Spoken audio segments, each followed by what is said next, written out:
All right, now this is the last part of Chapter 8. This part about the value of e and the natural log. It's not in your textbook, but it is part of our course, and typically there's maybe one or maybe two questions in the exam about this.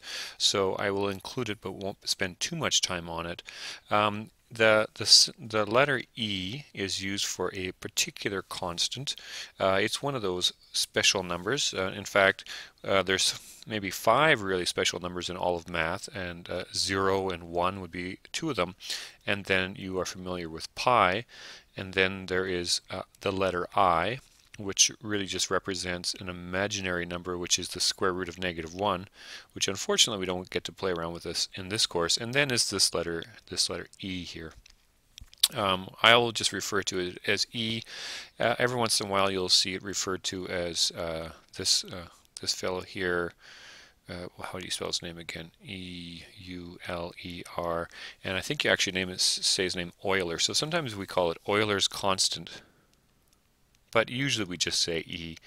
And then for the natural logarithm, that is really just a log with a base of E, and sometimes we write it as ln and for natural log, and sometimes I use the word loon for natural log. Okay, so for all that, what is the letter E? So E is kind of like pi in that it goes on forever and ever and doesn't repeat, and this is the beginning of it. It's usually, I just think of it as 2.7.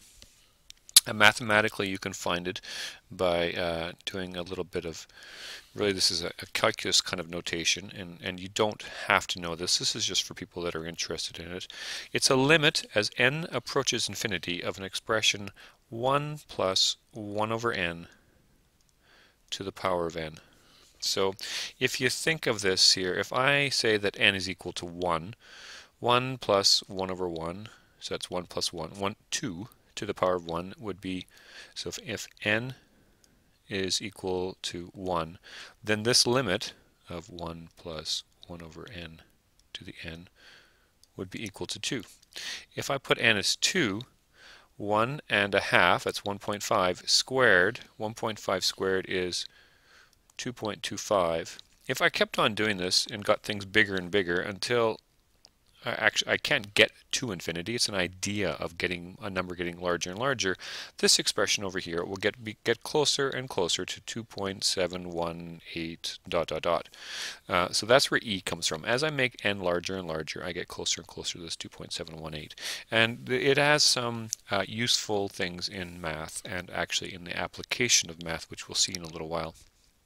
Okay, here we would like to sketch y is equal to e to the power of x. So I'll do this one in blue first of all. So e to the power of x. So you can think of this as y is equal to 2.7 to the power of x, right?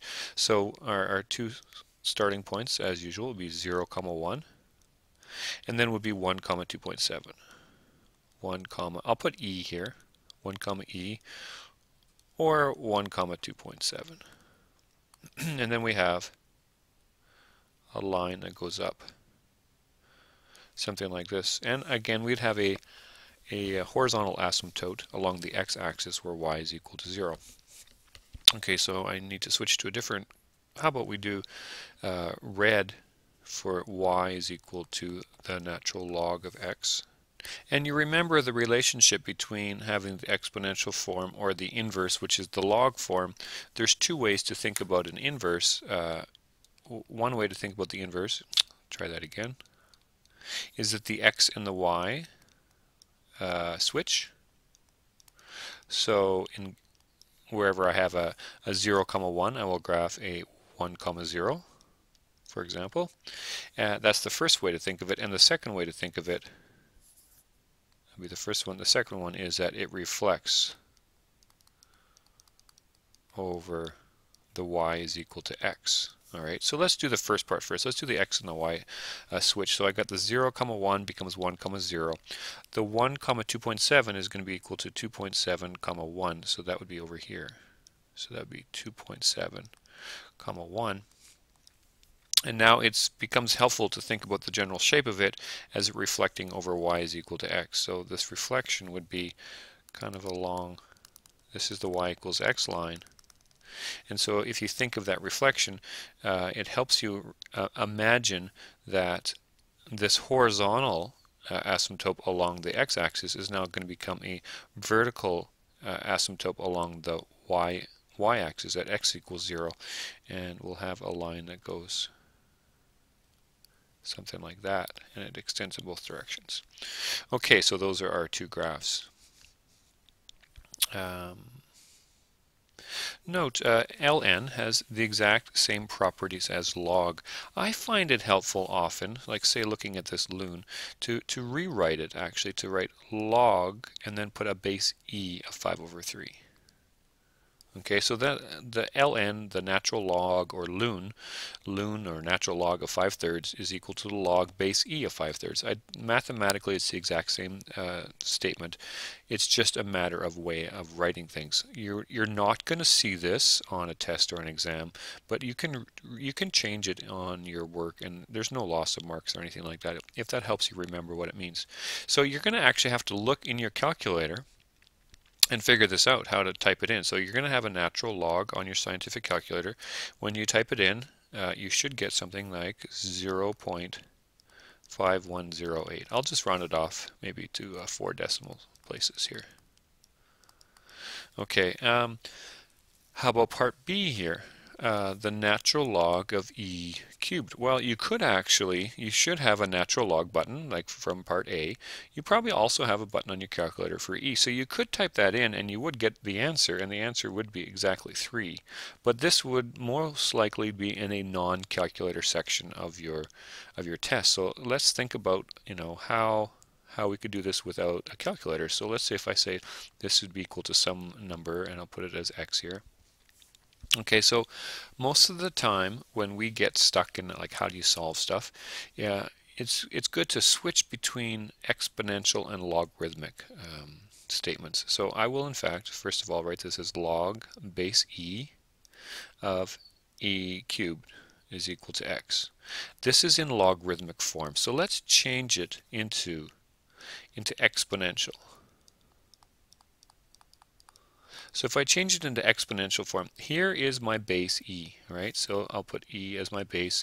This is my exponent, x, and that's going to be equal to the argument. Now it becomes quite clear that x is equal to 3. Okay. The other thing I want you to think of is that really when we're doing logs, log is the inverse function of exponents. So it's like it undoes this natural log part undoes the e. Like let's say if I had a similar one. Let's say I had log, and I won't write a number, so it'll be the same thing as base 10 of 10 to the 4th power. What would that be equal to? So I'll put a 10 there just to remind me. This would be equal to, this log undoes that power part, so that's going to be equal to 4. Okay, that's the same kind of shortcut that we're going to see. All right, moving back to the next question. 10 to the power of log 5 is equal to x. So here we have, this is in exponential form. Even though there's a log in it, it is in exponential form. So what we're going to do is we're going to change this, convert that into a log form. So when I put it in log form, here is my base. So I'm going to say log base 10. Okay, here is this log 5 is going to be, or the x here is my argument. X here is going to be equal to my exponent is my answer, log 5. Now there is no number. If I zoom in here, there's no number down here, so it's the default log, so it is base 10 as well. So now we're going to see as our answer then x has to be equal to 5. Very similar to the previous example where I said, okay, this log, base e, and then e to the power of 3, this here, this log undoes the exponent. It's the same idea. Here we have the exponent preceding the log, but these two are inverse functions. So that's why, because this is the same base, 10 to the power of log base 10 of 5, this side is just equal to 5. So you could just look at this and say, oh, this is 5 is equal to x. right? Similar, this is exactly the same idea, except now instead of a 10, I have an e, a 2.7. Instead of a log base 10, I have a log base e. So I'm looking at this and I right away say, oh yeah, this side here is equal to x. So x is equal to x. I'm really not sure what this question is supposed to be. The question said evaluate the following expressions. X equals x. Maybe we could just say yes, that is, I'm just going to say that's true. There is no value here. I could say x has to be equal to a, x has to be greater than 0 in this case, because I need to have a, for my log, I need to have a positive argument. So I guess I can just say this would be my answer. X has to be greater than 0. But really the takeaway here is when I have e to some power, e to the natural log of x, I can simplify that and just write x. Alright, I have an example here to work on. It says the value of e is often used to solve exponential application questions. So in this one we're talking about mice. Alright, this looks quite familiar. It looks a lot like our interest. And in fact, this idea of natural log, the application, comes in with continuously compounded. If you look at where this comes from, it looks a lot like what we were doing when we were doing compounded interest. N would be related to the how frequently the interest is calculated, how frequently it's compounded. So if n is approaching infinity, that means it's compounded continuously. Or in the case of mice, the mice are, they don't wait for the end of the year before they say, okay, there's been some new mice born. So with population, we use this natural log, so this e is that 2.7. We use e in the function whenever we have population increases, whether it's mice or bacteria or anything like that. This formula here, it's not on our formula sheet. I think they would probably give it to you in any kind of a question. You'll notice in this case that t is in days. So it won't necessarily always be in days. There might be a question where it's in years, but everything else is pretty well straight ahead. P in financial language would be your principal, but here it means the number of mice that you start with at some period of time. And A would be the amount that you have at the end. So reading the question, it says there's 500 mice on June 1st. So I'm going to keep track of this. I'm going to say, okay, June 1st, there's 500 mice. And then on June 20th, they tell us that there are 800 mice.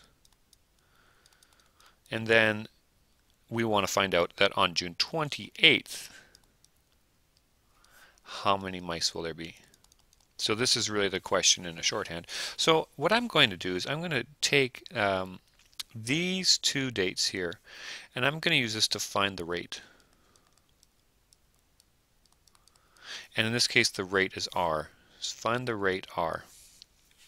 And then once I've got that r, then I'm going to use that to solve for this last one. So let's do the first part here. If I write out my formula, I've got a is equal to p multiplied by e to the power of r times t. So a is the amount that I had at the end of some period of time. So in this case, this is June 1st to June 20th. 800 is my a value. I ended up with 800 mice. I started during that period of time with 500 mice. This is e to the power of r. I don't know what it is. Now t is in time in days. So between here, I've got 20 days. So I'm going to say 20r. Now I'm going to use this information to calculate what r is, and I'm going to use my newfound skill with this natural log business. So my first step is to divide both sides by 500. So I'm going to get 8 over 5 is equal to e to the power of 20r. Okay, so now what I do is take the natural log of both sides. So the natural log, remember that's that ln, so I'm going to do ln of 8 over 5 is equal to the natural log of e to the power of 20r. Okay, so this natural log of e to some power, that's like we were doing up here, isn't it? the natural log of e to the third power was simply equal to 3. So this natural log of e to some power, that kind of undoes itself. So this would be just 3, all right? So over here, whoop, there we go. On my right-hand side, I'm just going to get 20r. And on the left-hand side, I have the natural log of 8 over 5. So at this point, I divide both sides by 20. And so I get r equals, now I got to put this into my calculator and figure out as a decimal. It's about, when I put into my calculator, 0.0235. So I would put that into the memory in your calculator. Learn how to use the memory in your calculator. Because even though we may round off our final answer to 4 digits, you want to keep every digit until then. So just to put this in perspective, as a percentage, this would be about 2.35%. So the mice population is increasing by just over 2%. And remember, time is in days, in every day. So the mice are increasing by about 2% every day. So if on June 1st you start with 500, what are you going to have by June the 28th? So we did our first step. We found out what the rate was. Now we want to figure out what the answer is. And I'm looking for some white space. Maybe I'll just go further down here. So now I'm going A, try this again. A is equal to P times E to the RT. Now I know that on June the 1st, there's 500 mice. So I'm going to use June the 1st as a reference, and I'm going to say after 28 days, so I'm going to say T is equal to 28. We're going to go from 500 to what? So I'm going to be using sort of like the first row of my data and my third row. So if I say that on June 1st, we had 500, that's the amount that we started with, multiplied by e, and then my e to the power of r, which is 0.0235, multiplied by t, and this value of t is going to be equal to 28. And that's how we're going to figure out my answer. Now, again, I'm not using 0.0235. I'm actually using what was in my calculator, and you don't even have to use your memory, I guess, because you could just have that on your display from your calculator and now multiply that times 28 and then do e to the power of that. When I do all my work, here I get 965.468. Now, anytime we have a word question, we should answer it in a word and include a unit if we can. So can we have 965.468? Now, what are we talking about? Can we have that number of mice? No, we can't, because we can't have 0.468 mice around. It gets kind of messy. So we're going to write 965 mice. That's how many mice we have at the very end. Okay, now, you know what? Before we go on, there was one question. I'll do a continuous interest question for you. So let me just make one up here on the spot. So we'll call it maybe example 3. Let's say if you you invest $100 and you are earning 2% interest. Now, interest is always stated per year, so per annum, which is just Latin for meaning per year. So 2% interest, and it's compounded, not annually, not monthly, not daily, but compounded continuously, which means that we're going to have to use this kind of formula in it, right? But my question would be, how long to the nearest year? How long to the nearest year